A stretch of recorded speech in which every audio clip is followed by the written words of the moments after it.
بعد أعوذ بالله من الشيطان الرجيم بسم الله الرحمن الرحيم اقرأ باسم ربك الذي خلق صدق الله العظيم درود شریف پڑھ لیجیے الصلاة والسلام علیک یا رسول اللہ وعلى آلك وأصحابك يا حبيب الله الصلاة والسلام عليك يا سيدي يا نبي الله وعلى آلك وأصحابك يا سيدي يا رحمة للعالمين۔ حمد و صلات کے بعد چونکہ میں ایک تعلیمی ادارے میں حاضر ہیں، اللہ تبارک و تعالی نے نبی کریم صلی اللہ تعالی علیہ وسلم پر جو پہلی وحی نازل فرمائی، حالات بڑے سخت گھمبیر تھے، کفر تھا، شرک تھا، عورتوں پر، غلاموں پر ظلم تھا، شدید ترین اور مشکل ترین حالات تھے، اور صدیاں بیت گئی تھیں، زمین کا آسمان سے رابطہ ہوئے، تو جو پہلی وحی نازل ہوئی ہے آپ بظاہر اس کو دیکھیں تو نہ تو وہ ظاہری طور پر توحید کی بات کرتی ہے، نہ عورتوں کے حقوق پر مشتمل ہے، نہ ظاہری صورت میں اس کے اندر غلاموں کی دستگیری کی بات کی گئی ہے، بلکہ جو پہلی وحی نازل کی گئی ہے وہ یہ کہ اقرأ باسم ربک الذی خلق، پڑھو، اللہ کا نام لے کر، اس رب کا نام لے کر پڑھو جس نے پیدا کیا ہے۔ معنی کیا ہے کہ جہالت کوئی بھی ہو، کفر کی ہو، شرک کی ہو، ظلم کی ہو، ان سب کا علاج پڑھنا ہے۔ جب لوگ تعلیم یافتہ ہوتے ہیں، جب لوگ پڑھتے ہیں، جب وہ باشعور ہو جاتے ہیں تو وہ توحید پرست بھی ہو جاتے ہیں، حقوق ادا کرنے والے بھی ہو جاتے ہیں، نرم دل بھی ہو جاتے ہیں، لیکن شرط یہ ہے کہ تعلیم ڈگری کی حد تک نہ ہو، امتحان پاس کرنے کی حد تک نہ ہو، اس سے مراد سند یافتہ ہونا ہی صرف نہ ہو، شعوری تعلیم ہو۔ انسان ذہنی طور پر جس کتاب کا مطالعہ کر رہا ہو، اس کتاب سے وہ اسباق لے رہا ہو، تربیت لے رہا ہو۔ اقبال کہنے لگے تجھے کتاب سے حاصل نہیں فراغ، کہ تو کتاب خواں ہے مگر صاحب کتاب نہیں۔ تو نے کتاب کو پڑھا تو ہے لیکن تو صاحب کتاب نہیں بنا، تو نے اس کو سمجھا نہیں۔ تو تعلیم کو آپ بالکل جو درسی کتابیں پڑھتے ہیں، میٹرک تک بھی جو اسلامیات کے چیپٹرز ہمیں پڑھنے کو ملتے ہیں، اس پر بھی اگر غور کیا جائے نا کہ لکھا کیا ہے، جو حدیث ہم پڑھ رہے ہیں یہ ہمیں کیا بتا رہی، اور ذہن سازی کی جائے اس کے مطابق، اس کو رٹا نہ لگایا جائے، صرف امتحانات کی کامیابی کے لیے ہی اس کو نہ پڑھا جائے، بلکہ اس کو تھوڑا سا عملی پہلوؤں کے نقطہ نظر سے دیکھا جائے تو زندگی میں بڑی تبدیلی واقع ہوتی نظر آئے گی۔ تو زیادہ باتیں تو آپ سے نہیں کرنی، ایک تو یہ کہ علم کا شوق پیدا کریں اپنی زندگی میں۔ علم کا شوق سے مراد یہ ہے کہ سیکھنے کا شوق ہو، الفاظ سے کھیلنے کا شوق نہ ہو، صرف جملوں کی ترتیب ٹھیک کرنے کا شوق نہ ہو، سیکھنے کا شوق۔ مجھے سیکھنا ہے، تربیت لینی ہے۔ تو ایک تو شوق کسی بھی چیز کا جو ہوتا ہے وہ انسان کو تھکاوٹ نہیں ہونے دیتا، بندہ اکتاتا نہیں ہے۔ تو ایک تو علم کا شوق پیدا کیا جائے، اور وہ ہر عمر میں ہونا چاہیے۔ وہ قبر سے لے کر، ماں کی گود سے لے کر قبر کی گور تک وہ شوق قائم رہنا چاہیے۔ کچھ نہ کچھ انسان سیکھتا رہے، تربیت پاتا رہے۔ بڑے بڑے مفسرین نے لکھا ہے کہ وہی آیات ہیں جن کی ہم نے تفسیریں کی ہیں، ساری زندگی ان کو پڑھا پڑھایا ہے، لیکن فرماتے ہیں دوبارہ سے پڑھتے ہیں تو وہی آیت ایک نیا معنی دینے لگ جاتی ہے، ایک نیا مفہوم سمجھاتی ہے، ایک نیا عقدہ کھلتا ہے۔ وہی حدیث پاک ہے جس کو پہلے بھی پڑھا ہے، پڑھایا ہے، لیکن دوبارہ سے پڑھتے ہیں تو ایک نئے زاویے سے ایک نئی چیز سمجھ میں آتی۔ تو ایک تو شوق پیدا کیا جائے، اور پھر دوسرا یہ کہ پڑھا بحث کے لیے نہ جائے کہ ہم نے صرف بحث ہی کرنی ہے اور دینی عنوانات پر صرف مکالمہ ہی کرنا ہے، بلکہ عملی زندگی میں اس کا نفاذ کیا جائے۔ صحابہ جب کوئی آیت نازل ہوتی تھی تو عمل کرتے تھے۔ لن تنالوا البر حتى تنفقوا مما تحبون، تم ہرگز بھلائی کو نہیں پہنچ سکتے جب تک اپنی پیاری چیز راہ خدا میں خرچ نہ کرو۔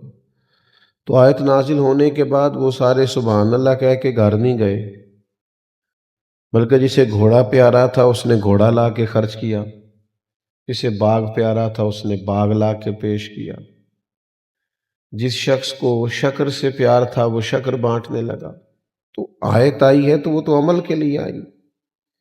مجھے ایک طالب علم کہنے لگا کہ مطالعہ کیسے کرنا چاہیے، میں نے کہا بس مطالعہ صرف جمعہ پڑھانے کے لیے نہیں کرنا چاہیے، سمجھنے کے لیے کرنا چاہیے، باشعور ہونے کے لیے کتابیں پڑھیں۔ ہم صرف سنانے کے لیے پڑھتے ہیں تو علم بڑا غیور ہے۔ دوسری بات یہ ہے کہ کوشش کی جائے کہ عملی زندگی میں اپنے علم کو نافذ کیا جائے۔ ہم اپنا شعور اپنے اوپر نافذ کرنے میں ناکام ہیں۔ جس چیز کی ہم سمجھ رکھتے ہیں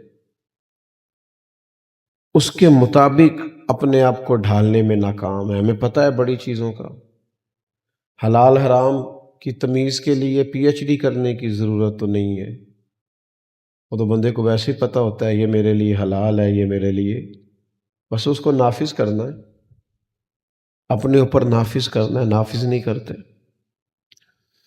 بہت سارے لوگ دیکھیں زندگی میں بڑی شاندار باتیں کرتے ہیں،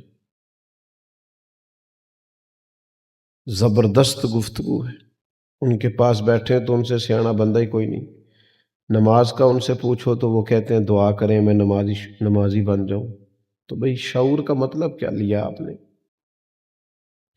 اگر 5 وقتہ نماز کی بھی توفیق حاصل نہیں ہے تو اتنی باتوں کا معنی کیا ہے؟ اتنے لمبے چوڑے فلسفے آپ بیان کرتے ہیں اور یہ ہے کہ فرائض تک دور ہے، عملی زندگی میں نافذ ہمیں۔ لیکن لوگ شعوری علم سے اور علم کی خوبصورتی سے اور اپنے آپ کو علم سے آراستہ کرنے سے دور ہیں۔ اس فروغ کی ضرورت ہے، وہ فروغ کیا جائے سوسائٹی کے اندر، لوگ باشعور ہوں۔ معنی کیا ہے؟ با اخلاق ہو، با مروت ہو، با وفا ہو۔ وہ جب علم کا شعور بڑھتا ہے تو پھر انسان ہاتھ نہیں پھیلاتا، وہ خوددار ہو جاتا ہے۔ وہ اس کے اندر ایک عجیب و غریب قسم کی قناعت پیدا ہوتی ہے۔ اس شعور علم کو عام کرنے کی ضرورت ہے، صرف لفظوں کو نہیں، جملوں کو نہیں، وہ جو شعور ہے جو بیدار کرتا ہے۔ ہمارا مسئلہ جس دور میں میں تبلیغ کر رہا ہوں، جس دور میں آپ لوگ بات کر رہے ہیں، اس دور میں مشکل یہ ہے کہ ہمیں سوتوں کو نہیں جگانا پڑتا، ہمیں جاگتوں کو جگانا پڑتا ہے۔ دنیا کا سب سے مشکل کام جاگتوں کو جگانا ہے، جن کو سارا پتہ ہے لیکن پھر بھی عمل سے دور ہے، سمجھ ساری ہے، ایک دین کی آزادی والے ملک میں رہتے ہیں، لیکن باوجود اس کے عمل کی دنیا سے بڑی حد تک دور ہیں۔ آخری بات میری آپ کی خدمت میں یہ ہے کہ علم کی حوصلہ افزائی کریں۔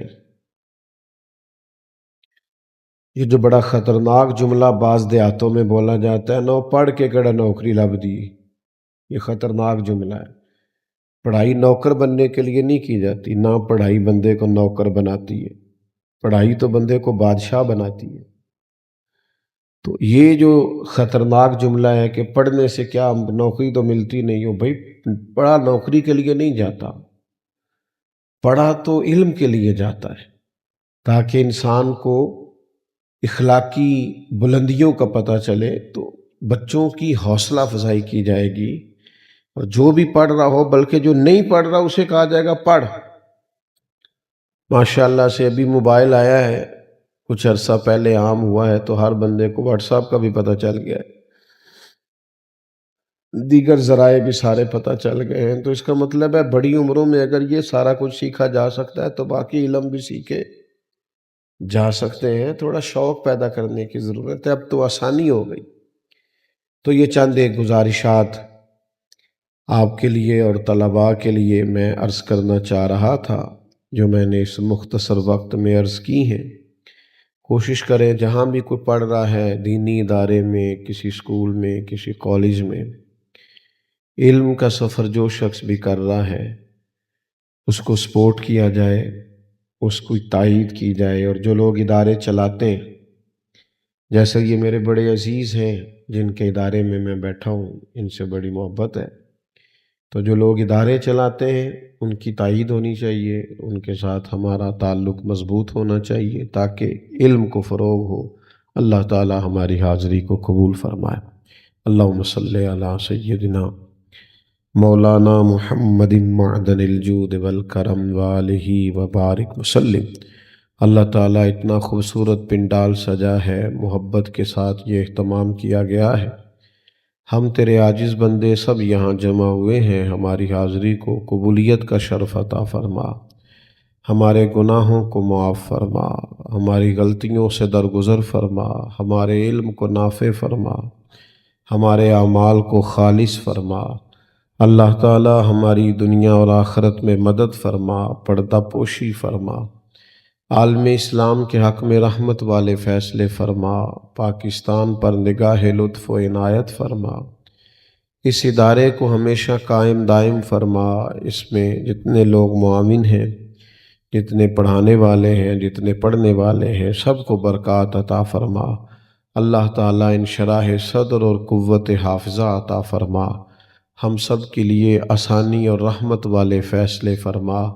اللہ تعالیٰ اپنے حبیب لبیب طبیب کریم علیہ السلام کے طریقوں پر چلنے کی توفیق عطا فرما، حضور کی ہر ادا پر پہنچ پر عمل کرنے کی ہمیں شوق اور جذبہ نصیب فرما۔